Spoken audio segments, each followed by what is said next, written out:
being aware, and they did that in the Mindspace document back in 2010.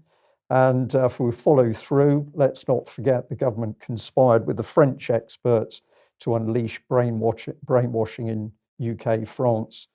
Ultimately, that spread to USA, Australia, Germany, and others. And those meetings were facilitated by the Franco-British Council.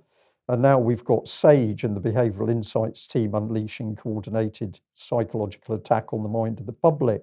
The goals, which they have declared, are interpersonal confusion, conflict, stress, and fear, all conditions which make the individual more susceptible to behavioural reframing, better known as brainwashing. And if we have a look at the pandemic itself, well, the whole aim of this is to terrify the public with the idea of a pandemic. And the key bit is that the government's and the Office of National Statistic data has largely showed that the killer pandemic claims were not substantiated.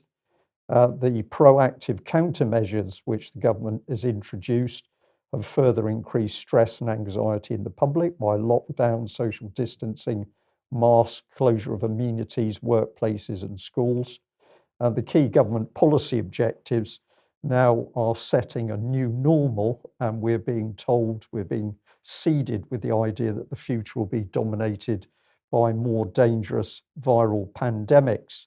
And if you think you're going to challenge what's going on, well, thank you again to a viewer who said, were we aware of this document published by the World Health Organization, How to Respond to Vocal Vaccine Deniers in Public?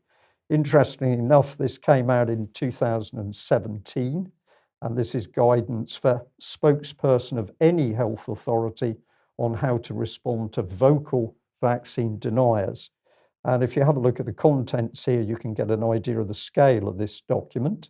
And we thought we'd do a bit of research into who was behind it. So the lead authors were a guy called Philipp Schmidt of Germany and Katrin Bach-Habesat from the World Health Organization itself. Well, we just stuck with the young man. Here's Philipp Schmidt.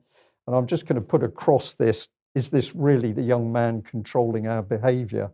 And it appears it is, and I think we should be deeply worried. Okay, if you like what the UK Column does and you would like to support us, then please head over to ukcolumn.org/community, and there are options to help us out there. You would be very much welcome, and that would be very much appreciated. Also, do share our material that you find on the various platforms. A video coming tonight. Tonight, up at 8 o'clock, we've been having an in-depth look at the whole issue of genome sequencing. Mike and Patrick were talking on Friday's news, excuse me, about the risks of that. This analysis with myself and Debbie Evans gives the viewer and listener an overview as to what this is all about and why we should be deeply concerned about Boris Johnson's enthusiasm for genome sequencing. So that'll be on the UK Column website at ukcolumn.org.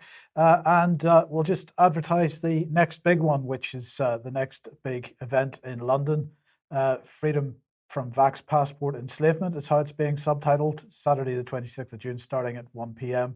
I'm sure if you have a look at that Telegram channel there, t.me/London Rallies, the details of exactly where everybody's meeting will be available in due course. But that means that, in fact, there'll be no UK Column news on Friday or on Monday because we intend to go to that. So, David, you're coming to that as well. Yes, I'm joining you. Looking forward to it, and looking forward to meeting some UK Column viewers there, I hope. And we're also planning on the Sunday, the day following it, on being in the green outside the Houses of Parliament. There's the three of us between 12 and 2. So if you're in the London area and you fancy a chat, please come along and see us. Excellent. And we'd love to see you, of course. Yes, right. Now let's move on to this.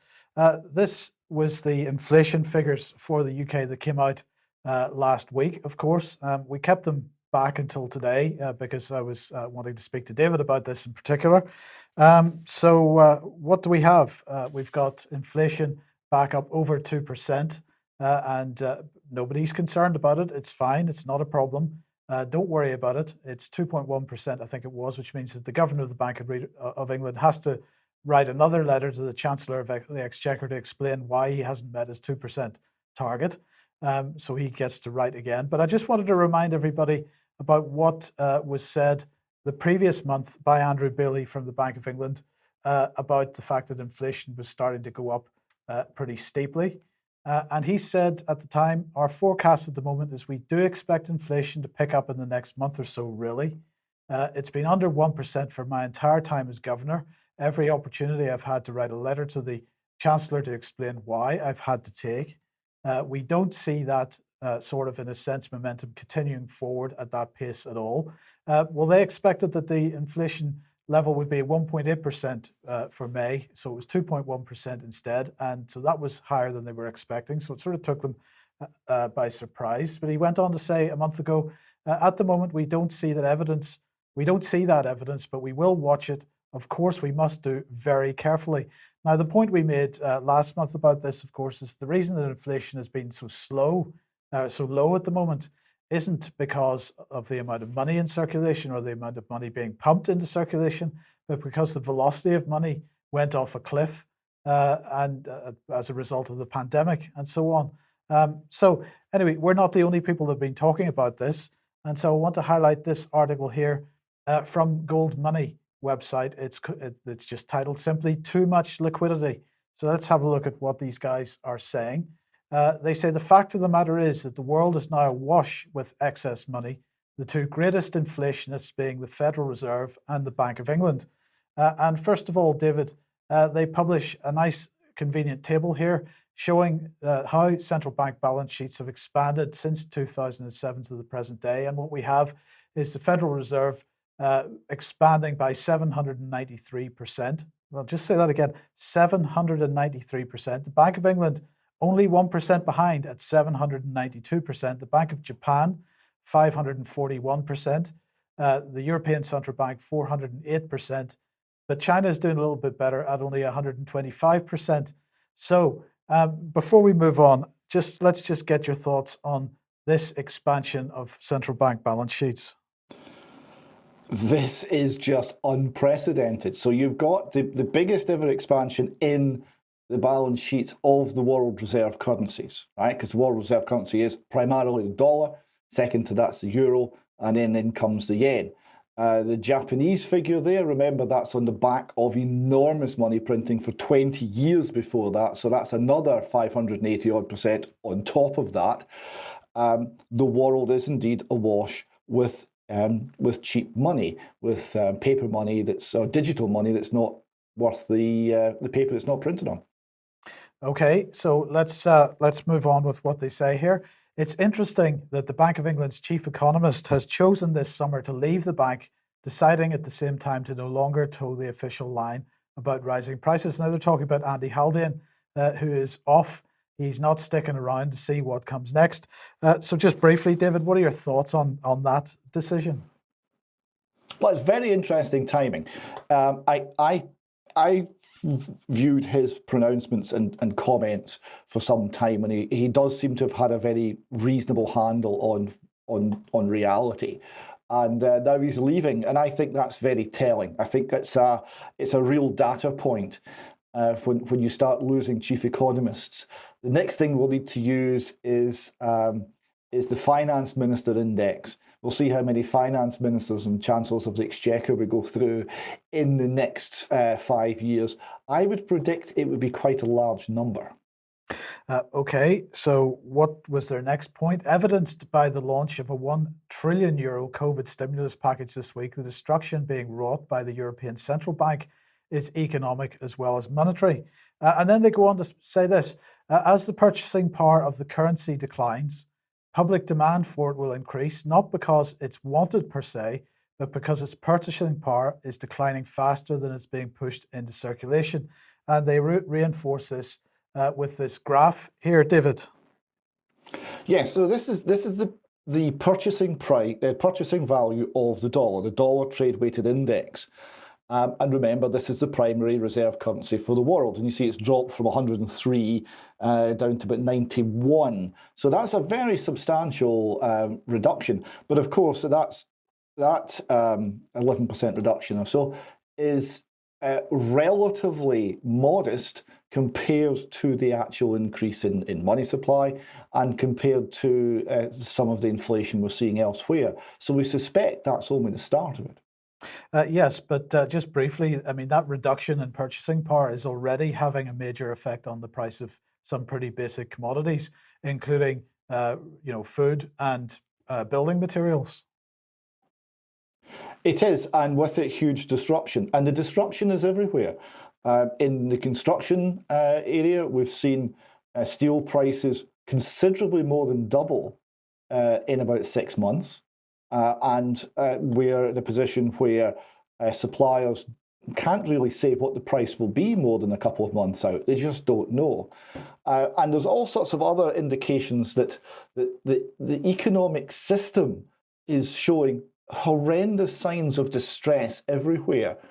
I went for a McDonald's snack last night. I wanted something to drink. I know I hear you sighing. I know you don't approve. But I quite like McDonald's, and I went along to McDonald's.